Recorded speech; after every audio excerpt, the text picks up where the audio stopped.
And so today we're going to be showcasing the newest Rukia in the game, the third New Year's Rukia, in this case the New Year's 2023 version of Rukia, a Technique character that unfortunately isn't the best character. And shout out to Envy once more for letting me showcase this Rukia on his account today. So having a look at Rukia, you're going to notice instantly where her problems start to arise. It mainly comes down to her killer, because I think she's a pretty decent character, but the problem that you're going to see with this character is that she has very limited usability because she only ever wants to have killer, and in this case having Quincy killer, there aren't that many Quincy enemies in game. And sure, you could say that sometime in the future we're going to get more Quincy content, but even then, by the time that does happen, this character will probably be forgotten about, unfortunately. But why exactly is her having killer important? Well, let's have a look at it. What you will notice here is that she does have 2 status elements on every single attack, being freeze and also lacerate. I really do like that. She has 40% damage to frozen enemies, on top of having a 40% berserker, and of course frenzy +1. But then what you'll see here is that it is a team party buff, which I do like. It allows you to do 40% more damage to enemies afflicted by a status element. So essentially in that case, to enemies that she inflicts a status element to, you're doing 80% more damage.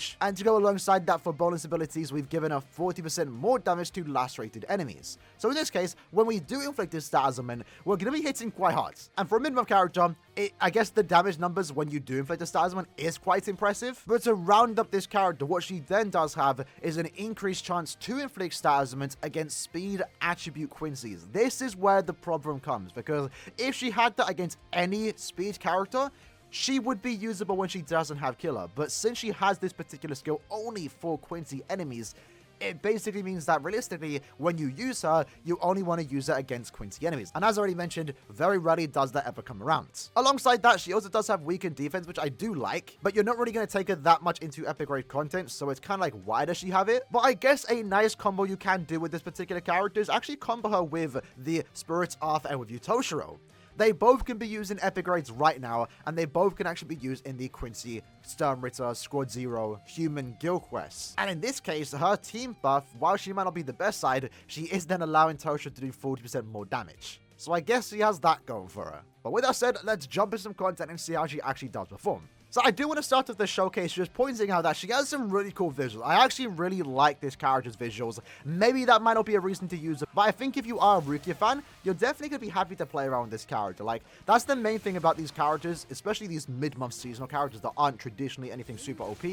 They're mainly just there to have fun and play with, especially if you are fans of these particular characters. If for some reason you don't like Rukia, then they're not really giving you a reason to use her. But if you are a Rukia fan, you can get some fun out of this character, because again, the visuals are actually quite fun. The SA1 is going to be a pushback attack, does hit quite a few times. It's not the best strong attack one, but the idea is that this character does want to inflict status elements, right? And if she does use that strong attack against some Quincy's, best believe you're inflicting status elements. It's also kind of fun too, because she does also shoot out a bunch of rabbits, because again, it is the year of the rabbit, that's why we did get a Rukia here. Or more so chappies. I believe they're supposed to be like rice chappies. If you can see them there, you can see Ben some. We'll show like this in a minute. Her SA2 is also going to be like some type of snow attack. She basically makes a chappy snowman and then pushes it away. And then her SA3 is probably the favorite part of her kit. A 4-screen attack that basically is her terrible drawings. It's fun. I like it. But when it comes to practicality or practical use of these strong attacks, again, a lot of pushback attacks, which really isn't ideal. As you can see that we actually didn't kill. Keep in mind she doesn't have killer. We are taken into IT. Only 1 out of 5, right? This isn't going to be the best place she performs. A better demonstration would be when she has killer, but again, unfortunately, we can't really do that right now. But this SA1 and 2 in combination with each other, I don't mind it, because again, it does do a lot of hits, and the likelihood of you actually inflicting a status element is going to be quite high when you do have killer. Let's use that SA3 again. Not gonna lie though, the SA3 does feel a tad bit powerful, but that's basically with every character. Very rarely do you go wrong with an SA3. So we slowly push through that, and then now we get to demonstrate the summon, which I really do like.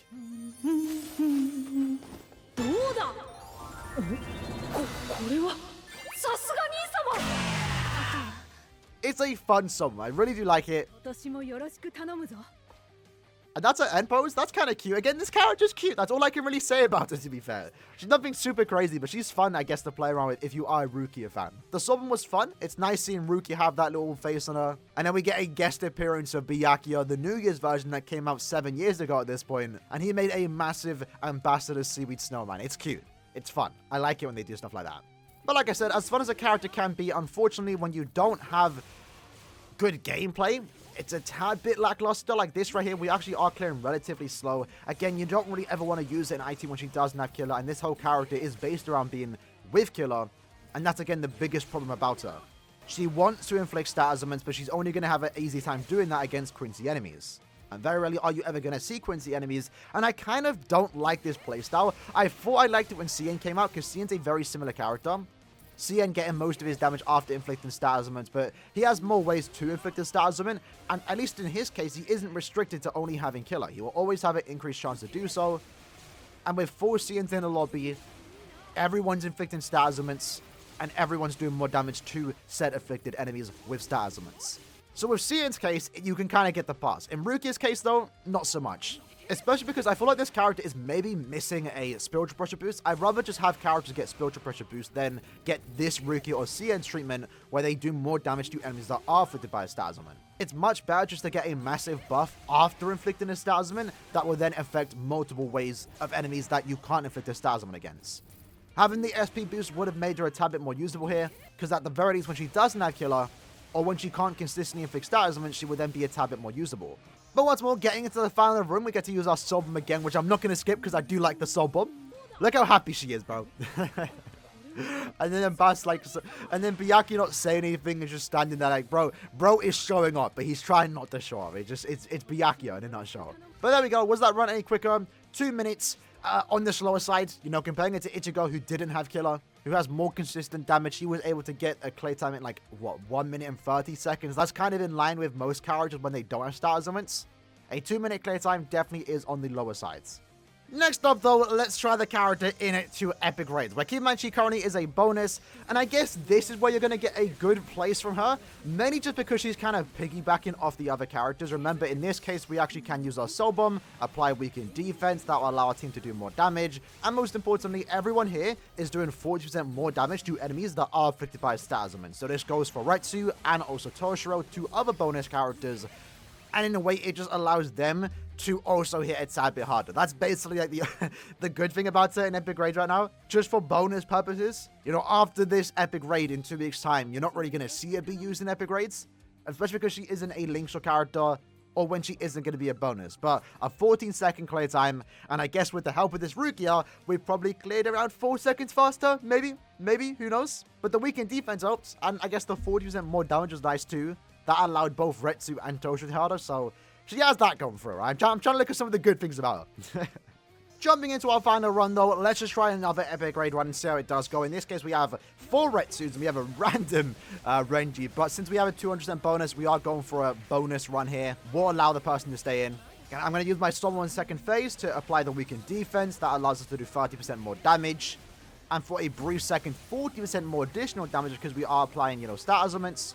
And it's good to have Retsu in this case because she then applies weakening, and that allows us to do 50% on top of then the 40% from my particular skill. That Retsu did have weakened defense, absolutely lovely. He was at SA2, then 3. And there we go, not too bad. On the slower side for a bonus run, but still, again, consistent clay time. So if you're someone that's still trying to farm medals, and you don't have Toshiro or Retsu or any other bonus character, you can use Rukia. But with that said, lads, that was the video for today, showcasing the new Rukia. Again, as already mentioned multiple times, I think she's a funnish character. I do like that they brought Rukia's goofy side into the game with this particular character. Like, her visuals are fun. I like the soul bomb. I like the story behind this particular character. But in terms of playing her because of how good she is, she doesn't have much going for her, unfortunately. Again, she wants to inflict status ailments, and she's only ever going to really do that consistently when she has killer, and she's very rarely ever going to have killer. She wasn't really designed for Epic Raid content. Like, sure, you can use her now for the next 2 weeks, but after the fact that she isn't a bonus, I'm not sure when you're next going to see a Rukia in Epic Raids. I guess she can be used in Guild Quest, but not really like the most optimal character. There's way better options out there. And realistically, the only place you would actually use her consistently is in Inheritance Trials when there are Quincy enemies. But then she lacks Havoc, it's a tad bit lackluster. Overall, this character, I think it's just a mid character, is the best way I can describe it. She's just kind of mid. If you have her, you can definitely make use of her, but you're going to struggle to do so. This character mainly is just for Rukia fans that want to have fun with a new Rukia, and there's nothing wrong with that. But for those looking for like a really OP Rukia, this character clearly is not it. But maybe 8th anniversary will bring us a anniversary Rukia. We're shooting for that this year. But anyway, hope you guys enjoyed the video. Let me know what you like to think about this Rukia in the comments below. And I'll see you guys next time. Take care and peace.